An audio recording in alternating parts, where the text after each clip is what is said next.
O que vem a ser a multicolinearidade ou, né, colinearidade exata, ou não necessariamente exata. Nós vimos lá, né, que no modelo de regressão, por exemplo, múltipla, eu tenho vários x, ok? x1, x2, x3, x4. De cara, eu acho que já comentei isso para vocês, eu não posso ter alguma coisa nesse sentido aqui, ó. Eu não posso ter que o x1 mais 2x2 é igual a um x3. Por que eu não posso ter isso aqui? Ora, você pode identificar o x3 a partir do x1 e x2. Isso é uma situação de colinearidade exata. É uma relação matemática, não é uma relação estatística. Quando você tem uma relação exata dessa forma aí, você não tem solução. Ok? Não tem solução. Hoje em dia, o próprio software já expurga para você essa relação. Já fala para você, ó, não foi possível estimar devido à colinearidade exata. Há algum tempo atrás, o software nem falava. Né? De repente, dava erro, a pessoa não sabia nem o que estava acontecendo. Ok? Mas hoje em dia, o próprio Stata, quando você tem lá a inclusão de algumas dummies em que a soma delas é igual a 1, ele já exclui uma dummy para você automaticamente. Ok? Então, talvez isso, do ponto de vista prático, é menos problema. Agora, você pode ter uma relação que não seja exata. A gente nem se preocupa com a colinearidade exata porque não existe solução. Matematicamente não existe solução. Ok? E ela surge quando? Ela surge quando? Ela existe por quê? Né? Como a gente colocou aqui, qual que é a natureza dela? Ora, nas ciências sociais aplicadas, né, na economia, nas finanças, nos negócios, nós quase não temos, na verdade a gente não tem experimentos, né? O que a gente tenta fazer são quase experimentos. Então, na maioria das vezes, nossos dados são todos provenientes de experimentos não controlados. Ok? Experimentos não controlados. Quando é assim, pode acontecer que na sua amostra só tenha correlação entre as variáveis. É por isso que a literatura que nós trabalhamos, né, que nós adotamos aí, enfatiza bastante. A multicolinearidade, ela é um evento, né, vamos dizer assim, um evento da amostra. Né? Pode ser que a sua amostra específica existe multicolinearidade, exista, né, a correlação entre as variáveis independentes, mas que na população isso não seja problema. Ok? Então, ela é um evento muito da amostra. E quando nós estamos trabalhando com não experimento, isso pode acontecer de forma bem sistemática. Tá? Esse, né, o diagrama aqui de Ballantyne, né, resume bem a ideia da colinearidade. Ora, aqui nós temos um y, viu, gente? Um y, x1, x2, x2, x3, né? x2 e x3. Nós esperamos que o x2 e x3 se relacionem com o y, né? Beleza? Mas pode acontecer, é óbvio, do x2 e o x3 estarem relacionados também. Beleza? Pode acontecer do x2 e x3 estarem relacionados. Eles podem estar relacionados em menor grau e em maior grau. Em menor grau significa o seguinte, ó, beleza, existe uma relação entre x2 e x3, e essa relação entre eles, de uma forma ou de outra, né, que é compartilhada, afeta y. Beleza? Afeta y. Tudo bem até aí. Agora, quando essa relação é muito grande entre o x2 e o x3, o que pode estar acontecendo? Olha só nesse gráfico aqui, né, que é o extremo desse aqui. É o extremo desse aqui. Y, x2, x3. Existe uma relação, isso aqui a gente trabalha muito na teoria de conjuntos, né, na matemática, quando a gente está estudando no ensino médio, ok? Aqui a gente está analisando a variância compartilhada, a explicação compartilhada, ok? Então, olha só esse extremo aqui, compara esses dois extremos aqui. Ora, essa área aqui, né, em que você tem aqui a variância compartilhada de y e de x2, significa que parte de y está sendo explicado por x2, você quer, ok? E parte de y está sendo explicado por x3, ok? Ora, aqui nesse extremo aqui, nem x2 como x3 se relaciona. Então, eu posso mensurar objetivamente qual que é a parcela de x2 que afeta y e qual que é a parcela de x3 que afeta y. Ok? Agora, nesse extremo aqui, em que eu falo que existe uma relação muito grande entre x2 e x3, o que pode acontecer? O que pode acontecer? Ora, tem parte do x3 que está explicando y, está vendo aqui? Grande parte. Tem pouca parte do x2 que está explicando y também. Só que como existe uma relação tão grande entre x2 e x3, a grande parcela de x2 que está explicando y é compartilhada por x3. Aí fica a grande indagação. Essa parcela se deve a x2 ou a x3? Né? Cola aqui, ó. Tá aqui, ó. Essa parcela aqui, né? Ela é de x2, mas é também de x3. Né? Então, a gente não consegue expurgar a diferença entre x2 e x3 para explicar y. Essa que é a grande questão. No fundo, pensa comigo. Olha só o raciocínio. Ora, se eu estou falando, aí eu estou falando em termos de correlação linear mesmo, correlação de Pearson, certo? Não estou falando de outro tipo de relação, não. Ora, se eu sei que a correlação é entre duas variáveis, né, a intercorrelação, né, a correlação entre as variáveis, mas vou especificar entre x2 e x3 aqui. Se eu sei que a correlação entre x2 e x3 é de 0,95, ora, será que eu não estou falando da mesma coisa, não? Será que eu não estou falando que x2 e x3, no fundo, mensuram a mesma coisa?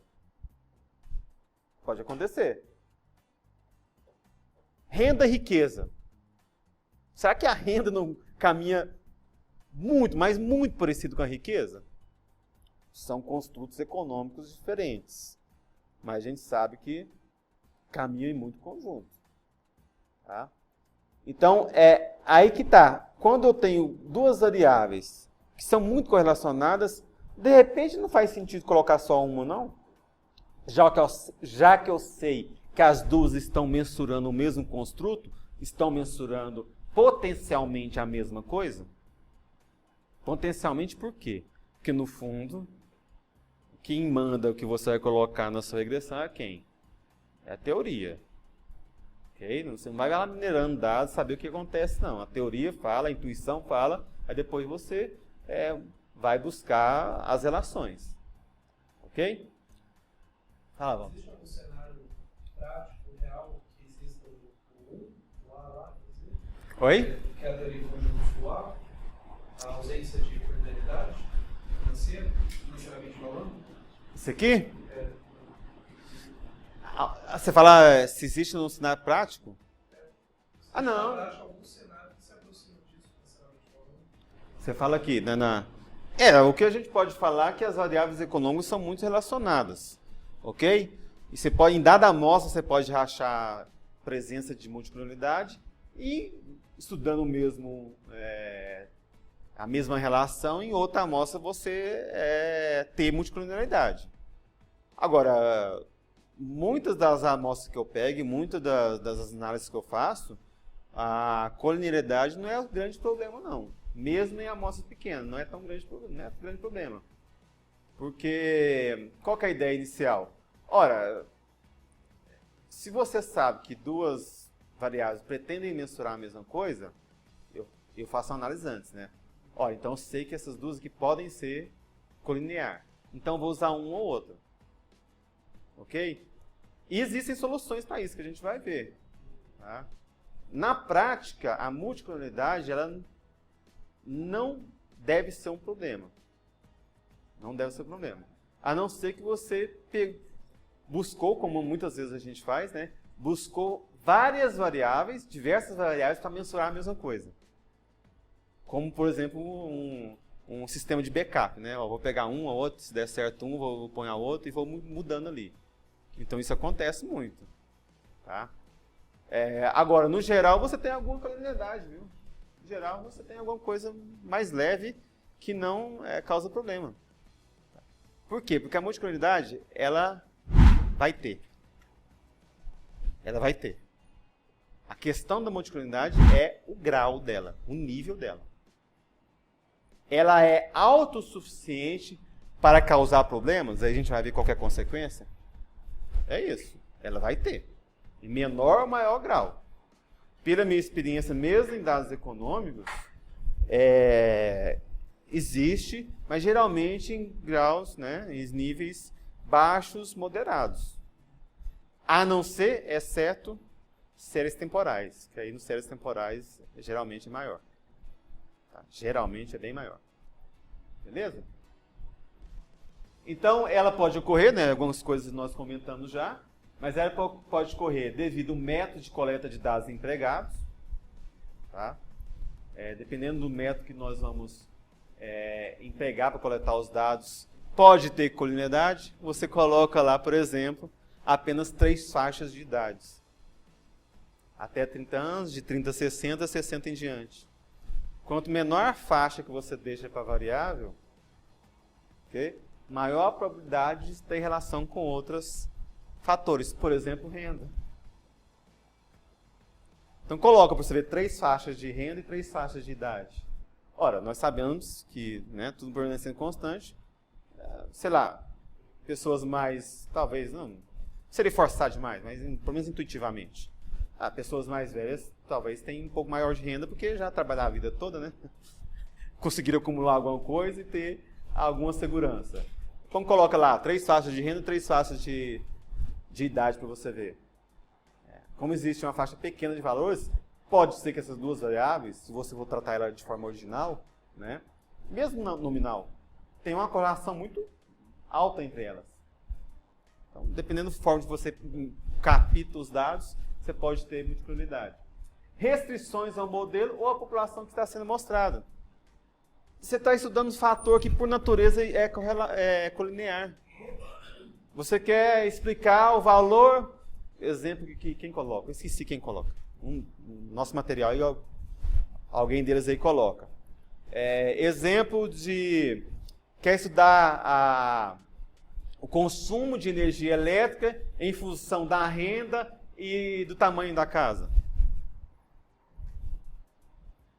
Olha, é claro que quem ganha mais e tem maior renda tem uma casa maior. Ok? Então a própria natureza do problema pode indicar uma multicolinidaridade. A própria especificação do modelo, né? O fato de você omitir variáveis que por natureza são relevantes ou colocar excesso de variáveis irrelevantes. Nós vamos ver isso lá no capítulo de especificação. Isso pode ocasionar multicolinidaridade. Um modelo sobredeterminado. O modelo sobredeterminado acontece quando a gente tem amostra pequena e muitos parâmetros para estimar. Inclusive, o problema de multicolinidaridade é colocado muitas vezes de problema de micronumericidade, uma amostra pequena.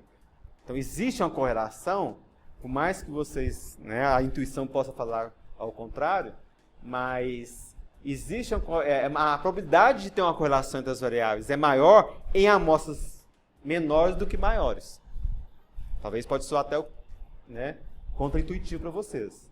Mas a probabilidade de você ter uma colinidaridade ou multicolinidaridade em amostras menores é maior do que em amostras maiores. Essa que é a realidade. Então, o que é um modelo sobredeterminado? Já ouviu falar nesse termo? Por exemplo, você tem uma amostra de 10 e 10 variáveis para estimar, 9 parâmetros para estimar. Você tem a amostra de 30 e 25 parâmetros para estimar. Cara, sobra pouquíssimos graus de verdade. Resumo da história. Quando você tem uma amostra pequena, você pode ter problema de multicolinidaridade. Ok? Isso. Tendência comum. Quando nós vamos estimar dados, modelos relacionados com séries temporais, existe uma tendência comum em muitas variáveis. Okay? Essa tendência comum faz com que as variáveis sejam colineares. Existe uma alta correlação entre as variáveis. Beleza? Quem pode citar o exemplo?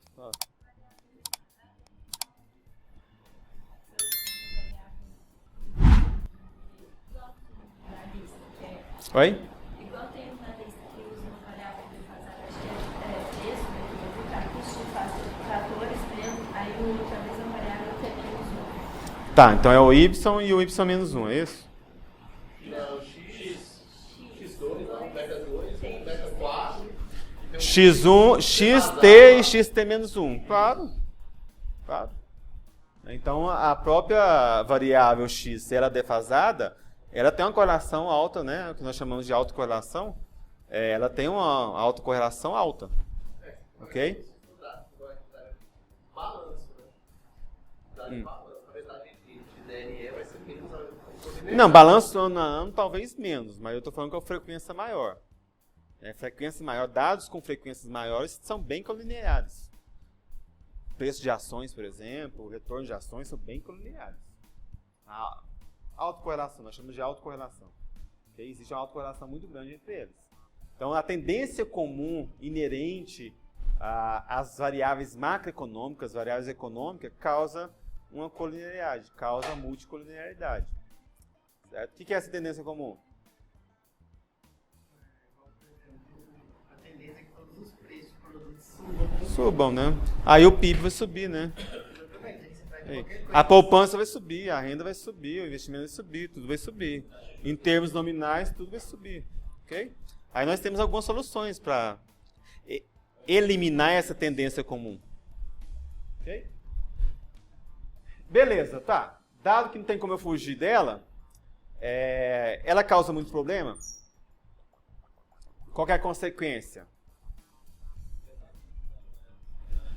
Se for exato, eu já falei, né? Não existe solução. Se o seu software que você está usando aí não te avisa, aí o negócio não sai nada lá, você não sabe por quê, né? Então tá aí. Não existe solução. Agora, quando existe alguma, o fato estilizado bem contundente é que você vai ter erros padrão, viu? Algumas variâncias, é óbvio, consequentemente erro padrão, né? Consequentemente erro padrão, e covariâncias grandes. Podem ser grandes, ok? Podem ser grandes. Olha, se você tem um erro padrão grande, o que vai acontecer com o intervalo de confiança? Hã?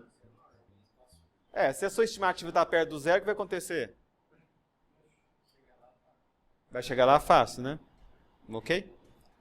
Fala, Miguel. Quem chamou? Foi o Miguel? Foi não? Não? Tá.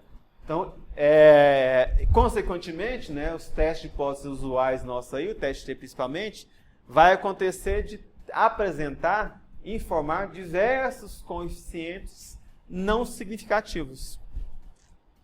Não significativos. A despeito de a gente ter um R ao quadrado muito alto e uma estatística F, né, que mensura vamos dizer assim, a significância geral da regressão, ou a significância do R ao quadrado, né? Uma estatística F altamente significativa. Isso aqui eu já passei por isso já. Então você tem simplesmente lá 5, 6 variáveis no modelo, uma variável significativa, as outras todas são insignificativas, né, insignificantes, e o R ao quadrado de 0,95. Beleza?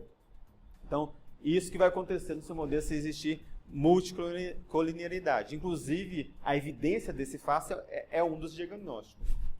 Acontece isso e o fato de você enxergar isso é um diagnóstico que pode acontecer de estar apresentando multicolinearidade. Falou também? Não? O povo levanta a mão, não sei para quê. Não. Ele está fazendo assim. Isso aqui também já me deparei com diversas situações nesse sentido. E acontece também na pequena amostra. Por quê? Um valor que se alterar de lugar muda tudo. Quando existe uma multicolinearidade na sua amostra. Certo? Então, a adição ou extração de valores, né, pode impactar muito as estimativas de MQO. Tá? Então, as estimativas de MQO são sensíveis à extração ou à inclusão de observações. Beleza? Agora, é o seguinte, se o seu objetivo é só prever, não importa. Se o objetivo é fazer previsão, quanto maior o valor do R ao quadrado, melhor. Não importa se você tem multicolinaridade. Na verdade, é até bom que tenha. Ok? É até bom que tenha. Agora, em termos do que nós falamos lá das propriedades desejáveis do estimador. Quais são as 3 propriedades desejáveis?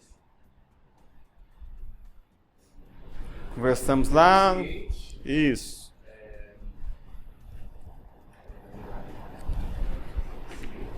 Eficiência. Enomizeado, não tendencioso, né? Consistente. O que vem a ser consistente?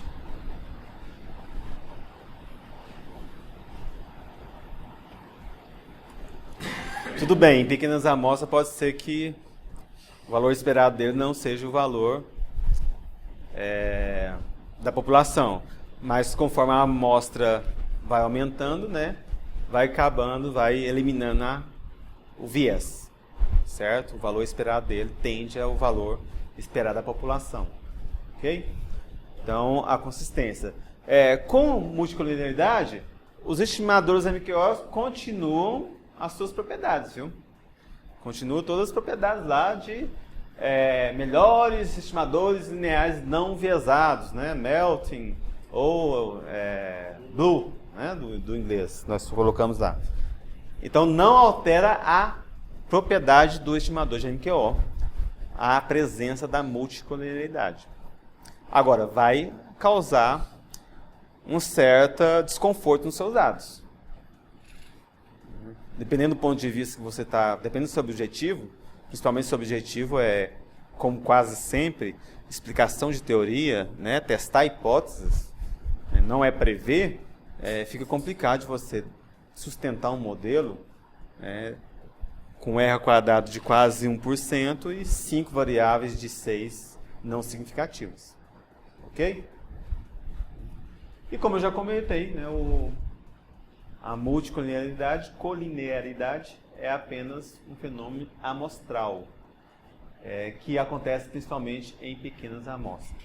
Então, como que nós diagnosticamos a alta colinearidade entre as variáveis, entre os x?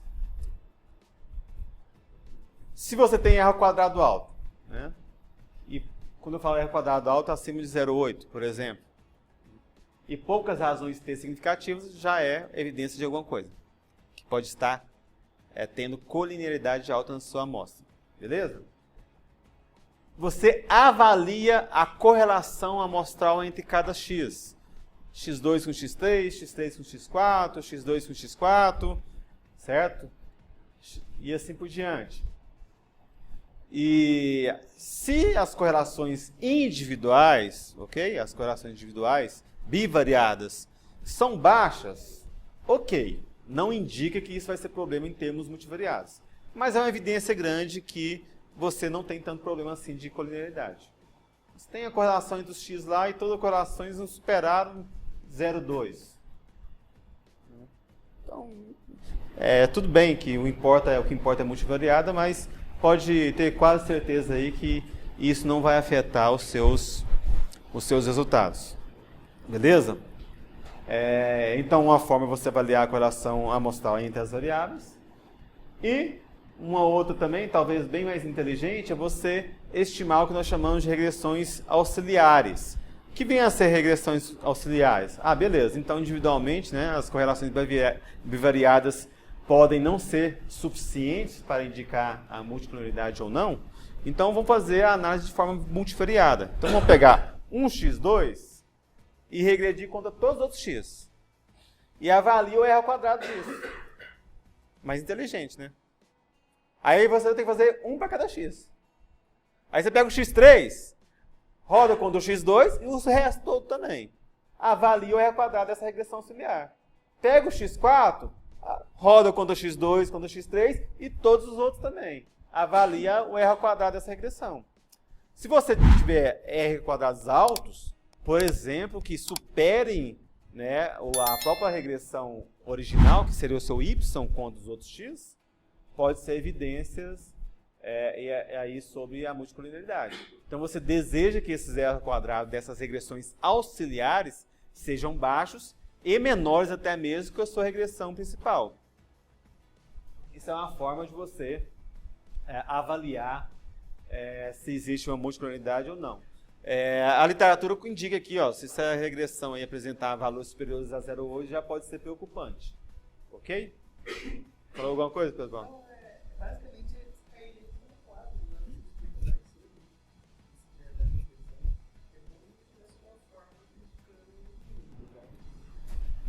Existe uma relação entre elas, né? Você está avaliando se existe uma relação entre elas. Se fosse exato, daria 1. Isso, daria 1. Mas o que é mais comum, né? O que é a ferramenta estatística mais usada, pelo menos a que eu mais uso, já vem automático, por exemplo, no SPSS, que é o software que eu uso bastante. No Stata basta você digitar lá o comando, FIF, né?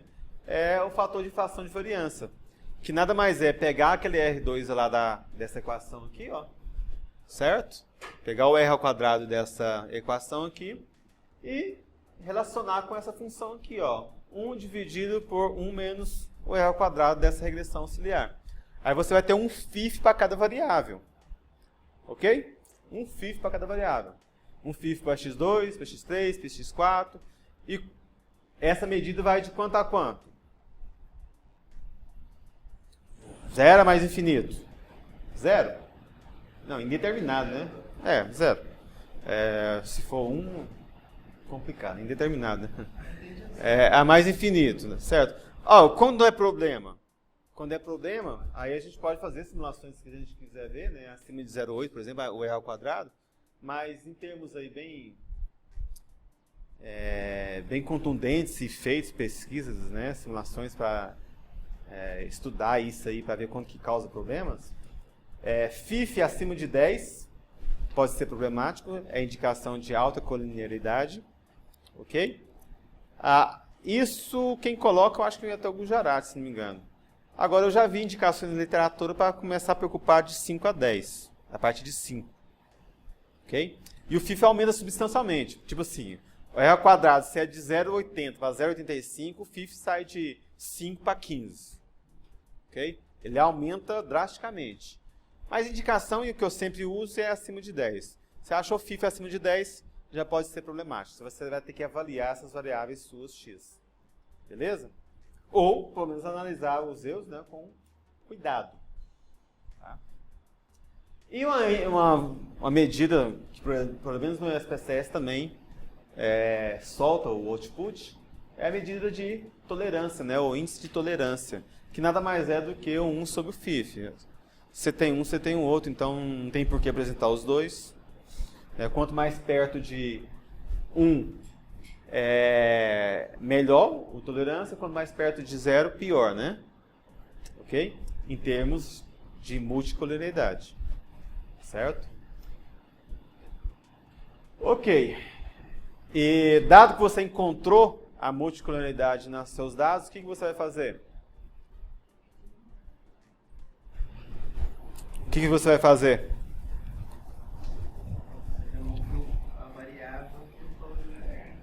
Não fazer nada? É uma solução? Pior que né? Seu objetivo é a previsão. Ok? Seu objetivo é a previsão. Não fazer nada. Ou mesmo se não fazer nada, mesmo se há evidência, mas como essa amostra é muito grande, os T's foram altíssimos e pronto, daí. Ok?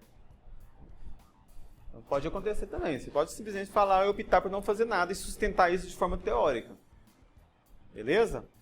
Tá bom. Como muitas vezes, né? A solução mais fácil, né? A solução mais fácil, excluir as variáveis.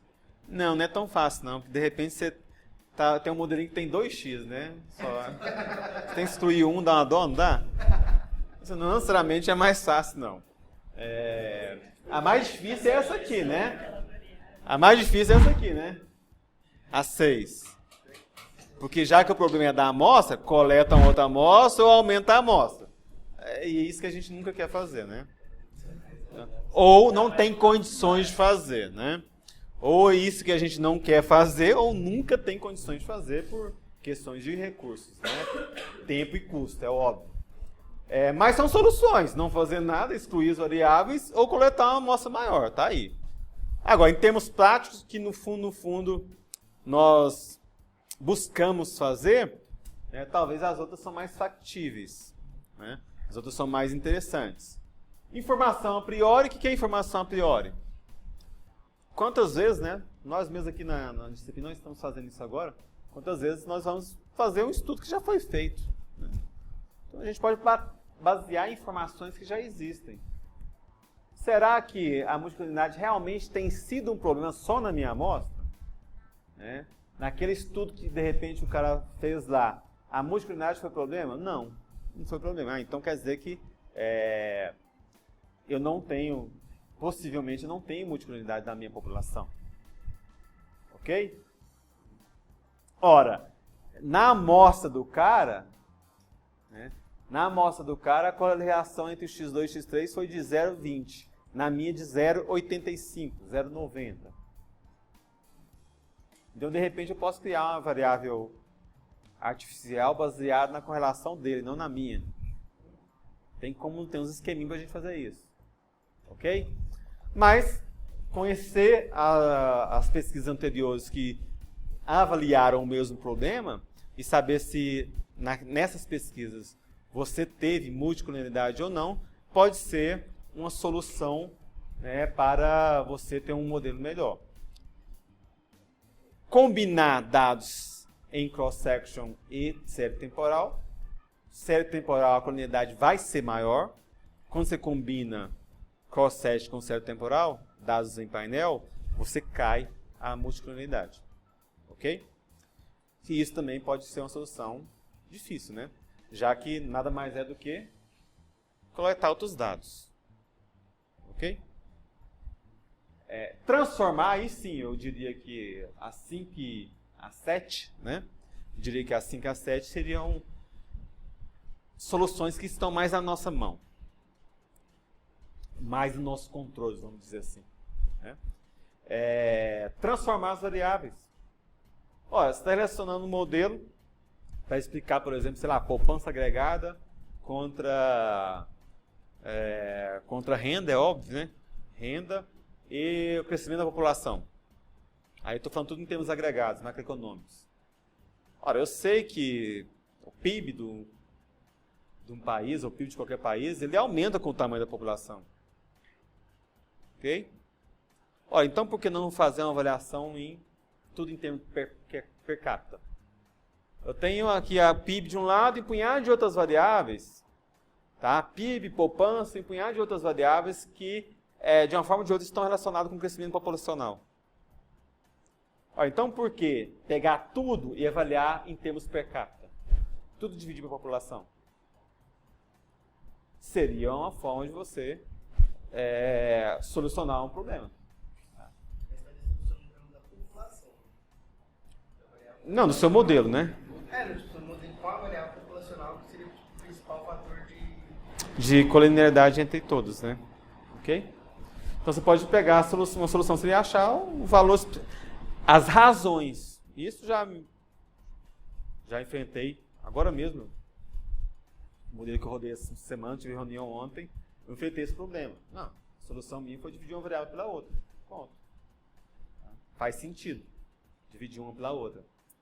E outra solução em séries temporais, em vez de pegar as variáveis que nós chamamos em nível, né? Em vez de pegar as variáveis em nível, a gente pega as variáveis em diferenças. O que vem a ser as variáveis em diferenças? Um menos a outra. Um no tempo, menos a outra em outro tempo. Certo? Um numa data t, menos a outra na data t menos 1. Então nós pegamos as variáveis em termos de variação. Variação percentual? Pode ser. Taxa de retorno. Ok? Mas nós... Isso. Nós estudamos retornos, não os preços das ações, né? Então, por que não, então, pegar as variáveis em primeira diferença ou as taxas de retorno, taxas de variação? Pode ser uma forma. E isso nós fazemos frequentemente em séries temporais. Tá? E o que é engraçado, né? Para vocês verem, né?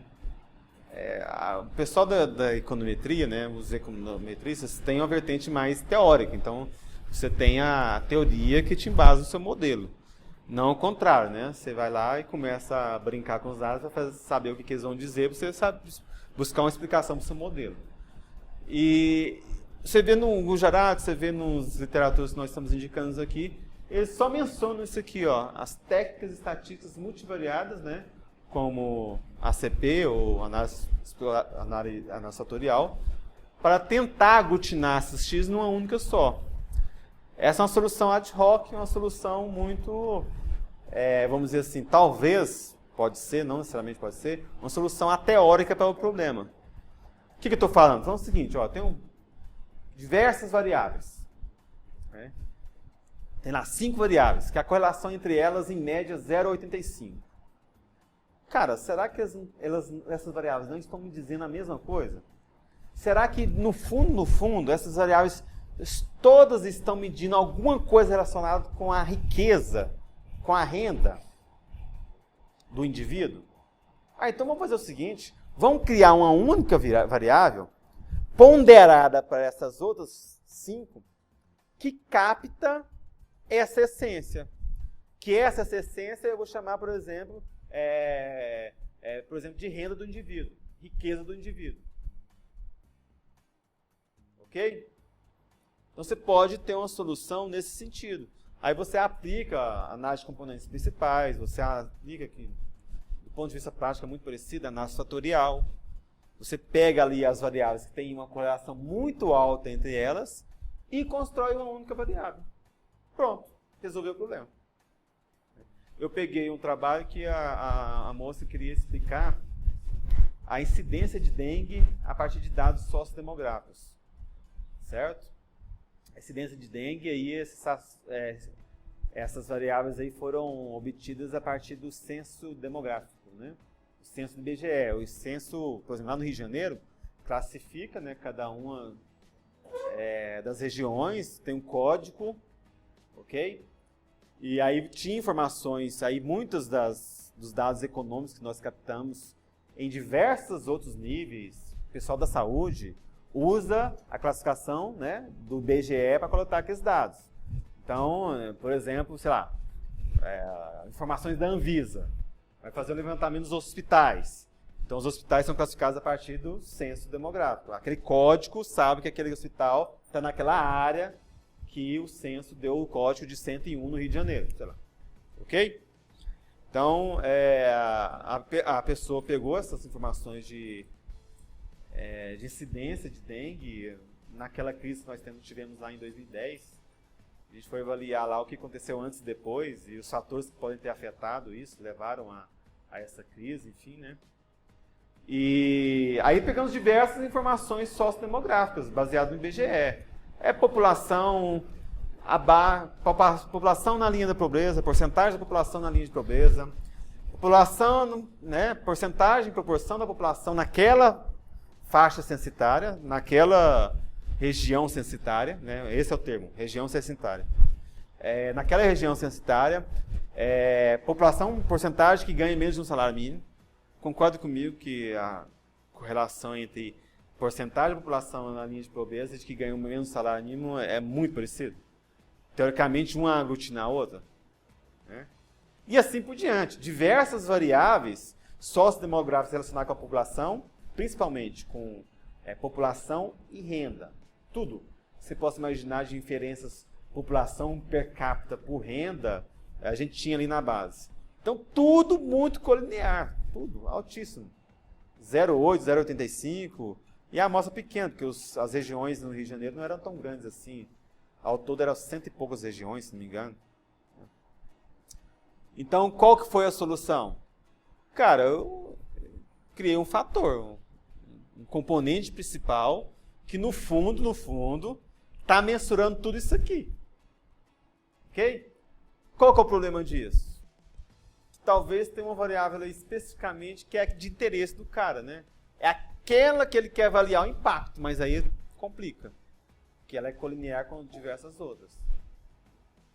Aí você tem outras soluções também. Você vai fazendo avaliações, as regressões, por exemplo, aos poucos, aos passos. Né? Você inclui uma, depois inclui outra e vê qual que é a explicação adicional. Vai incluir outra e assim por diante. Você vai vendo aí como que vai somando as explicações. Pode ser também uma solução para você avaliar o impacto de um específico sobre o modelo. Beleza? Então, talvez a mais interessante, né, as duas mais interessantes que estejam aí nas nossas mãos, seria a transformação das variáveis e aplicar uma técnica estatística antes para eliminar a multicolorialidade, que é a análise fatorial ou análise de componentes principais. Se quiser receber mais do nosso conteúdo, se inscreva e ative o sininho. E não se esqueça de deixar o like. Até a próxima!